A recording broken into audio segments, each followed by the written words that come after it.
శ్రీ ఆదర్శ పాఠశాలలో ఘనంగా జాతీయ ఓటర్ దినోత్సవం. కోయడా మండలం కేంద్రంలోని శ్రీ ఆదర్శ ఇంగ్లీష్ మీడియం ఉన్నత పాఠశాలలో శనివారం జాతీయ ఓటర్ దినోత్సవం ఘనంగా నిర్వహించారు. ఈ సందర్భంగా పాఠశాలలో నమూనా పోలింగ్ కేంద్రాన్ని ఏర్పాటు చేశారు. ఎన్నికల రిటర్నింగ్ అధికారి, ప్రిసైడింగ్ ఆఫీసర్, పోలీస్ సిబ్బందిగా విద్యార్థులను నియమించి నమూనా ఓటింగ్ ప్రక్రియను నిర్వహించారు. ప్రత్యేకంగా రూపొందించిన నమూనా ఓటింగ్ పత్రాల ద్వారా మిగతా విద్యార్థులు ఓటింగ్ చేయడంలో పాల్గొన్నారు.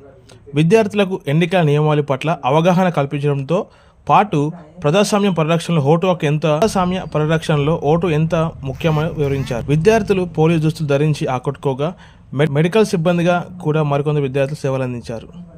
ఈ కార్యక్రమంలో పాఠశాల principal Ashoda Shailaja, correspondent doctor Ashoda Anjaiah, ఉపాధ్యాయ బృందం పాల్గొని విద్యార్థులను ప్రోత్సహించారు.